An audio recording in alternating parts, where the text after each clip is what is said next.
as a judge for this year's essay contest, what are you looking for, and more specifically, what makes a great essay? You have to make sure that your arguments are supported by facts. When I teach, law students how to build a persuasive argument, you want to ensure that it's supported by facts. So one of the things as a judge that I look for is accuracy, and also I look for, is the argument supported by facts? It's not just like, oh, this is what I think, right? That there is support for that. When I read the essays, I'm looking for the quality of evidence.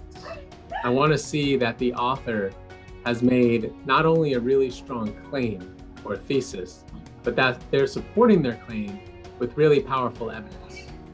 And not only just paraphrasing or using the evidence, but fully justifying how each piece of evidence supports their claim and strengthens their claim. A great essay is an essay that would motivate others to do something, and an essay with a call to action. Would be. I'm a big fan of big ideas, but I'm also a big fan of action. That's why I started the organization. The article has to be engaging, and you motivate the reader to read it to the fullest. Not those who are required to read it to the fullest, but rather the average people would want to read it and be exciting and filled with engaging words, but also engaging facts. A great essay is one that I love to read. And an essay that I love to read is one that tells a story. It starts by saying, here's what I'm going to tell you. And it makes me really excited to read it. And then it takes me through this essay as a narrative, right? It shows me the world, and then it walks me, or skips me, or runs me right through that world. First of all, you want your essay to be well written and well structured and to have little to no grammatical errors. But I think even more important than that is making sure that you write something that is honest, right? That shows real empathy and passion and care for the Rohingya crisis, right? That shows a good understanding that you did your homework, you did some research, you really understand what's going on there. What is the problem? Why you are credible to solve this problem? And what is the solution to the problem? So if it's organized in a way that is engaging and that is credible. In this particular instance, it's also important for people to show understanding of the historical basis of the Rohingya crisis.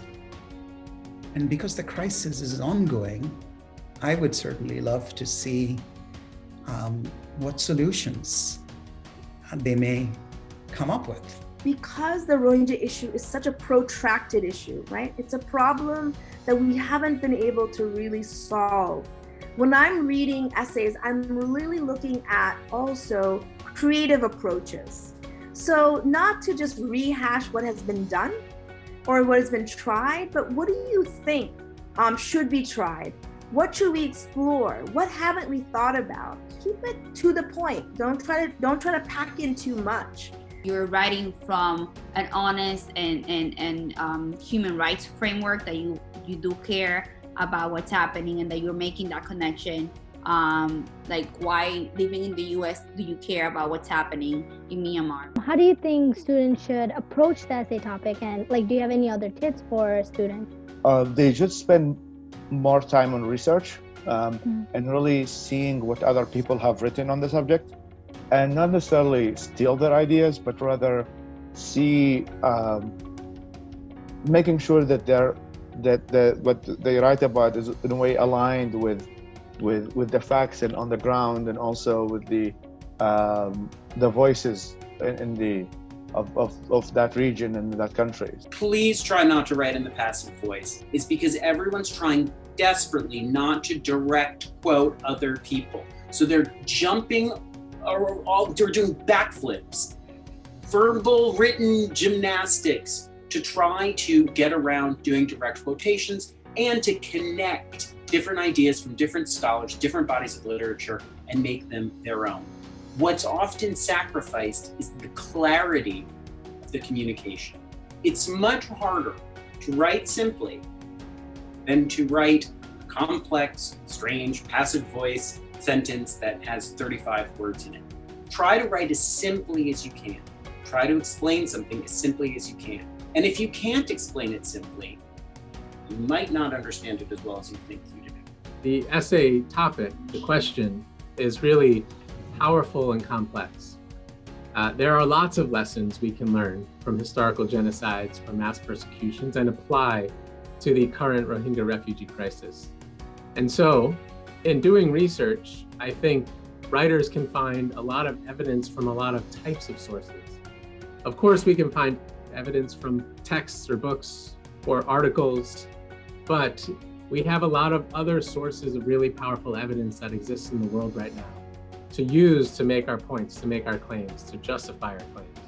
So I encourage all of the writers to seek evidence from a variety of forms and medium and interviews and social media and images, and really dig deep to find accurate, authentic sources of evidence, but from multiple perspectives. Research. The most important part of research is being organized.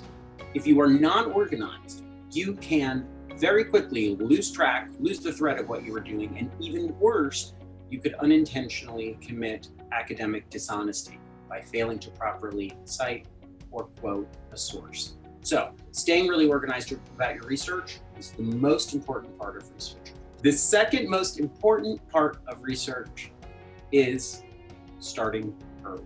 The longer that you give yourself to research a topic that interests you, the better your research will be. I think it's worth it to start with the essays that were finalists that got and begin to see if there are certain patterns in terms of what made them effective, and then take those into your own writing. So starting with just reading past essays. It's very typical and I do this all the time, is you jump to the writing part because you're like, I want to get it done, because you think the work product is the writing. But I think, read, and let some of the information just sort of settle and digest, and think about what's your point of view.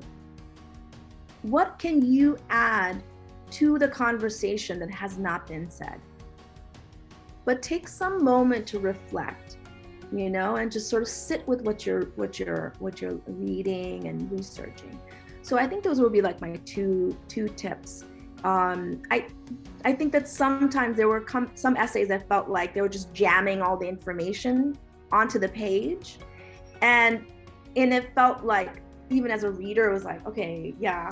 And remember, our judges are invited because we have familiarity with the issue. So I think, one, read the finalists who've been successful, and then two, before you jot to writing, just sit with the material and digest it and think about, okay, what could I add that might be a different perspective? Because that's really what's gonna really, it's gonna at least, perk my eyes up, right? Of oh, I haven't really thought about it this way. And it could be the same issue, but you just have a different perspective. I mean, as a kid, you ever play the kaleidoscope, and then you turn it and then it's the same pieces, right? But when you turn it a little bit, you get a different design. And so thinking about, okay, here's an issue that's been with us for so long, if we put this kaleidoscope to it, how can we actually imagine it differently, and hopefully, inshallah, to get to justice. I'm looking forward to reading the essays because I hope to learn a lot from them.